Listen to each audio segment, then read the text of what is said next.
All right, for a moment, minimize and all right. Finally, good morning, good afternoon, good evening, wherever you are and what time are you watching this. I am sending my warm greetings to you. Finally, my tao.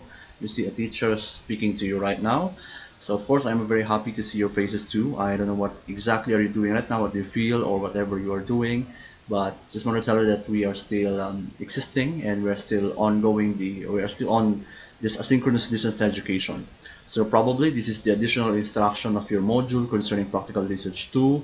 I am your teacher, Sir Jules and Lucio Vance Copite, the King's College of the Philippines, the Basic Education Department Senior High School, specifically for TBL students. So right now, I know for sure there are many questions that is lingering us, that is really challenging us right now. There are many vague, many unclear, unknown concepts that is not well defined and well outlined, and of which our module was unable to address it immediately. And this video is intended to clarify things out. So, first and foremost, let me first express my apologies for streaming this late. Supposedly, we should have been streaming this Monday immediately, but due to some circumstances, because of the nature of our work and the changing times of many things. I am unable really to put this. However, I assure you right now that I will be assisting you all throughout this research. Okay. For number two, before you watch this pre-recorded lecture, kind of please go get first your research module. You can pause this video for a moment and we can proceed. And including, please get a pen and a paper to write down important details of this asynchronous distance education. Although you can pause this in screenshot, but it's better if you would write things down. So I'm giving you a minute to go get these materials first. All right, and this is recorded video.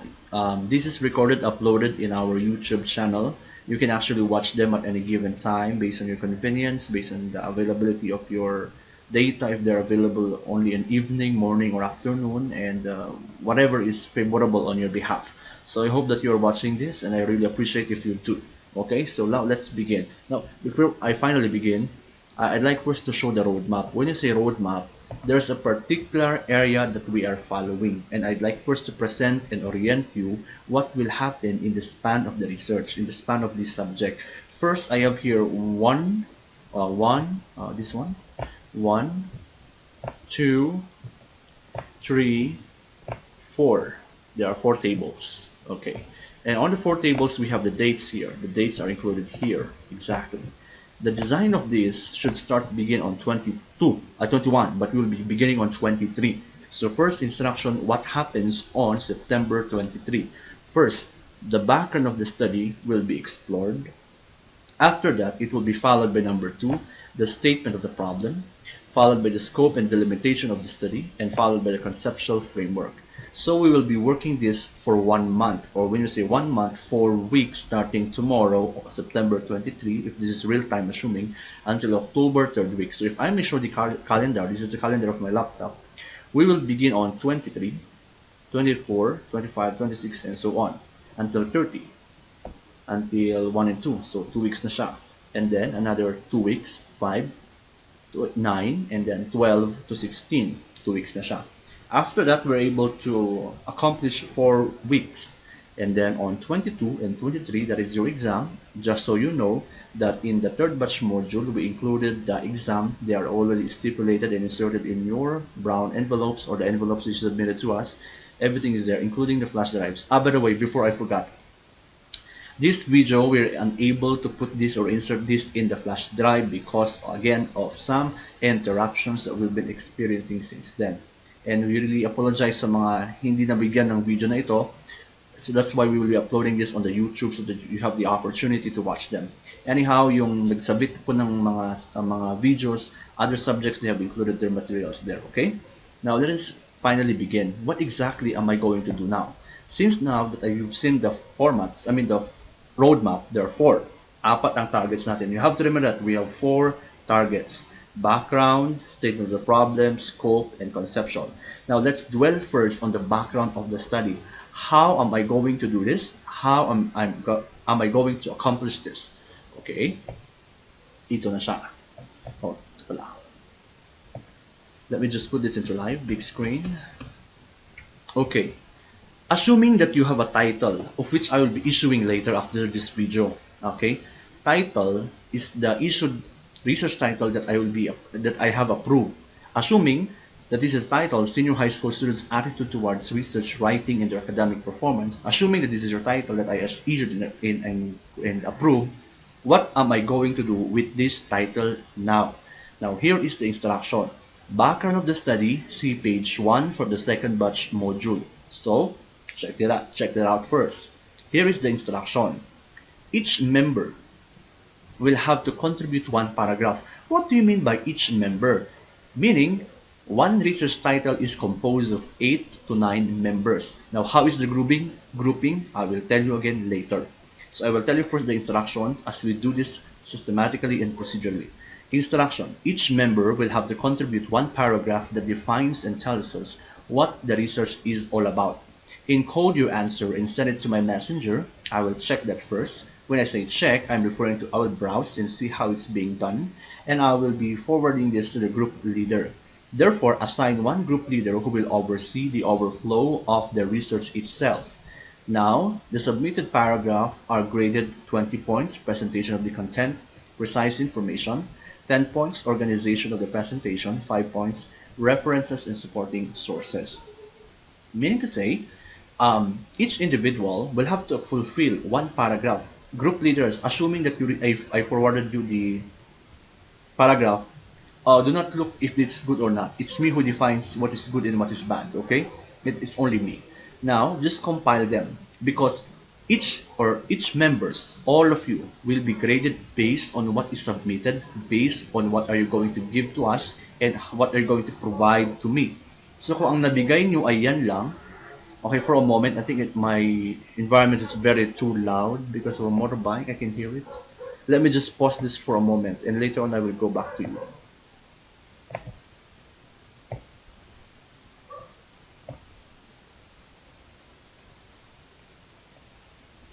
Okay, I think wala naman ng...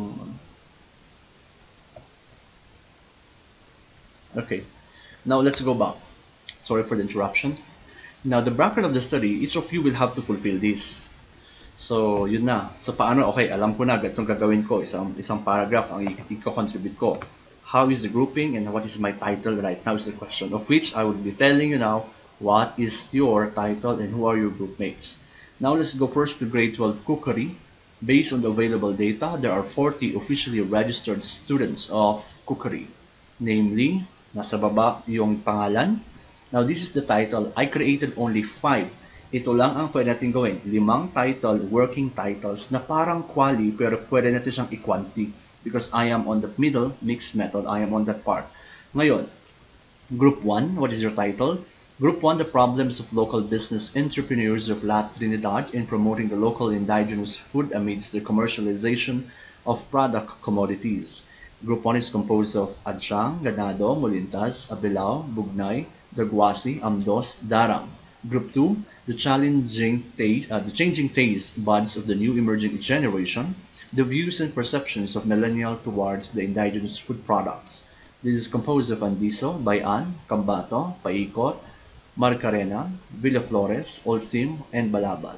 Number 3, the struggles faced by local farmers in La Trinidad toward the consumer's choice of product, composed of Pablo, Songlao, Dennis, Capsula, Kayang O, Ciano, Kuyam-an, Tuenes. Number 4, impact of parent interventions in promoting the academic excellence of cookery stand students, composed of Laduan, Balatbat, Duligas, Russell, Lakyas, Manarop, Molot, Ventura, Paday. For 5, I internally leave it blank because I will be issuing your title based again on what I saw earlier a while ago. That is composed of Paterno, Almenda, Bugtong, Dumalang, Sagibal, Waknag, De Leon, Cinco, and Olman. So that is the grouping and that is the title that you will be dwelling on. So you have to go back here. Ilalagay nyo sa taas yung title nyo, tapos isa-isa kayo, you will contribute one paragraph or article that is related to the topic that is issued to you. Now, how about the other section for TPS? Based on the available data, there are 30 officially registered students. Title, the best practices for tourism development. Group 1, the best practices for tourism development and promotion and endorsing the tourism industry of La Trinidad. That is composed of Adanga, Dixon, Dinagtuan, Guevara, Atonen, and in the Pilpil. Group number two, the challenges encountered by the local government unit in partially opening the tourism industry of La Trinidad in the context of the new normal, composed of Adanga, Lopez, Galati, Albacio, Macabio, Acosta.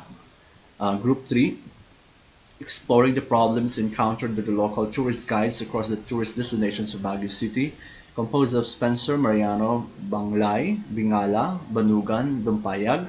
Group 4, the best practices for sustainable development in response to the booming in tourism industry of Tublay Benguet. There will be Myra A. Miguel, Colisog, Casaldo, Gawili, Lictag, Pasyan, Saturnino. And number 5, the impact of COVID-19 global health emergency in the tourism activity of La Trinidad. This is composed of Awas, Carana, Yubos, Quintos, Rivera, Roman, and Sagibal. For the ICT, this is what will happen. Grade 12 ICT, 44 officially registered students. Here is the title, Group 1, Effective Learning Strategies of ICT Students in Accomplishing the Modular-Based Learning Tasks in the Context of the New Normal. This is composed of 9 people, Acop, Socte, Alones, Ang, Antonio, Bangao, Bartolome, Basilan, and Busilan. For group number 2, social media habits of senior high school students, that is under Kawat, Conjaman, Gaspar, Simsim, Kabay, Kaloy, Dupilan, De La Torre, and Sanchez. For number 3, the challenges encountered by ICT senior high school students in their new normal distance education, composed of Dot, Isnara, Isyaben, Labag, Kapakap, Lagsamana, Lipaw, Malinyas, and Makatuwal. For Group 4, online games, how does it shape the way students emotionally think? Maximo, Montano, Nonog, Pawad, Pugong, Santiago, Saob, Sayukob, Bukaw. And for number 5, knowledge and competence of students in the various online platforms, fears and struggles. This is Suaverdes, Tomayan, Inyo, Bukaw, Buena, Mating, Divido, and Solano. So those are the groupings and the titles of which you will be particularly dwelling on. Now that you know your group mates, now that you know your title, let's go back to the beginning again. Ito. The assigned title will be given here. This one, group leaders, you can request for a copy of this in Word documents. Just send me a chat in Messenger and I will definitely be forwarding you the Word format of this. Now you will just include, if you are the individual, if you are the student, isulat mo muna dito yung title. Tapos, pagkasapot mo na nasulat, so anong gagawin ko na ngayon? Meron ka ng title, di ba? Ngayon, magko-contribute ka ng isang paragraph, magbibigay ka ng isang pangungusap, is a sentence, a paragraph, or isang there's a concept or an idea of which it is something to do with the title that you are studying. And so the background of the study, how to do that, that is now located on the page 1 of the second batch module. The guidelines of how to write the background of the study is there. Therefore, you will no longer be accomplishing yung activities sa background of the study sa first batch, as a second batch module. Do not accomplish the activities there already. This is now the substitute of your activities that you are supposed to do. So ito na ang gagawin nyo. Hindi nyo na gagawin yung nasa module. So these things that is included here is the things that you will be accomplishing and fulfilling in the span of this research. Okay. Ngayon, nakagawa na ako ng aking title. Anong gagawin ko? Sabi ko, encode your answer. Ibig sabihin, isulat, encode literally meaning to say, itatype mo yan sa isang device. If assuming that you don't have any device, you can handwrite them, take a photo, and then send it to me. And I will have to browse and check it out. Right after that, I've received all of this, I will be including, ilalagay ko na yung mga sagot nyo dyan based sa mga pangalan nyo. And you will be graded based on what you have submitted and what you have given to me. It's not the totality, it's not how beautiful the title is, it's not about who is the best members here, it's not about who is intellectually capable, cognitively able, whatever you're talking about, it doesn't matter. What matters here right now is the content, the knowledge, and how you intellectually immortalize ideas in the research, okay? Because why? Ano ang tinetest ng research? It's not about the beauty, gaano kaganda yung title, okay? Ang tinitignan ko lang is very simple. How do you immortalize ideas and put them into words, put them into language, put them into a written textual kind of paragraph, and how you present them in a cohesive, concise, in a very, very comprehensive and detailed manner. And that's how we set the standards, okay? So that's how we do things here for the research, okay? So I think I'm able to put things together now. If, for instance, you have any questions concerning this matter, please feel free to chat me, text me, or tell me what you know. Because you know what? I don't know exactly what is going on the other side of this screen. Right now, I don't know that probably on the other side of the screen is a student that is struggling emotionally, physically, or mentally. And that is something that we don't know. We only get to know this when the students tell us, Sir, I am having this kind of thing. So at least tell us what is going on. Why? I am encouraging you to ask questions, inquire, seek the help of your teachers because that's the only way we can help and really attend to you immediately. Okay. Further, I'm also encouraging bargains. Assuming that you really, really cannot do and fulfill the activity, you can bargain with me. You can tell me, sir, with all the given circumstances, with all the given resources, I have to honestly tell you and genuinely tell you that I think I cannot do this part of this activity that you are asking me. Is there any possibilities that I can or any other substitute activities that I can do so that I can fulfill and satisfy the activities? Yes, let's do a bargain. Mag-bargain tayo. We have to meet the common area where we are I agree, you agree. Okay? Para ito ay kapareho sa ginawa nila. Magkapantay siya. Pareho siya kung ano ginagawa nila, ganun din. Yung nga lang, iba lang yung kanyang type. Okay? So I hope that you understand that part. So bargaining is okay with me. Just tell me. Um, do not be intimidated by me if you are afraid of asking questions. I can understand languages here, Ilocano, Ibaloy, Kangkanae, Filipino, or whatever the language is. It's okay. I have the ability naman to comprehend. We've been living in this place for the Valley of Trinidad for 20 years and beyond. And we get to know the culture already and we are exposed to language that we're speaking. Iso nga no, hanyo mabutang kayo ng ibaga, you can probably do not be intimidated. Just tell whatever you want. Tapno amok na yung mapaspasamak.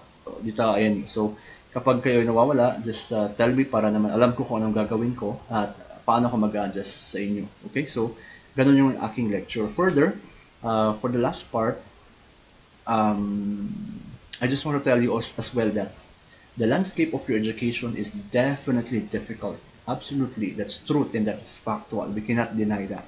And absolutely, we'll be expecting some of the resistance here. But I tell you, education is something worth fighting for. Education is something worth pressuring about. When you are pressured in your education endeavors, that is when you are tested. The competence, strategies, knowledge, and everything is really you will be put into pressure, and that's the training that is really required based on the MELCs, most essential learning competencies.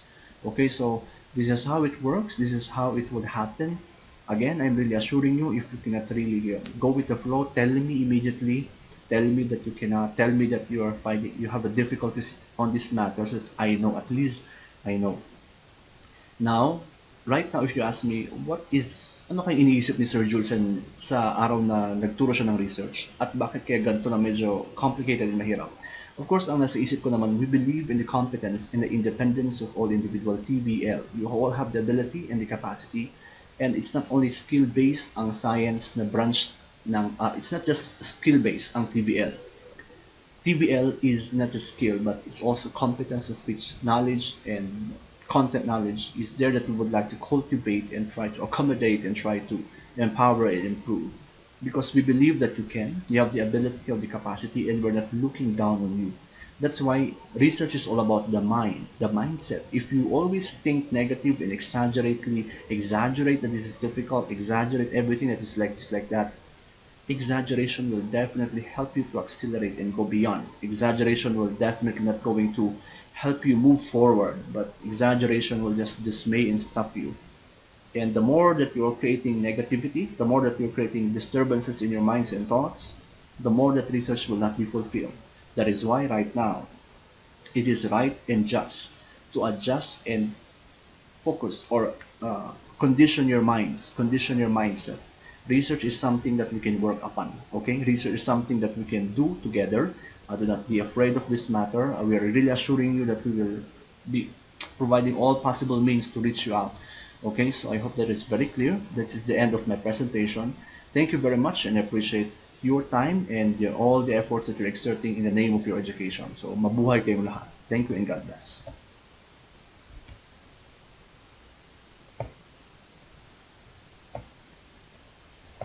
Nasaan na yun? Ayaw niyang mag-off.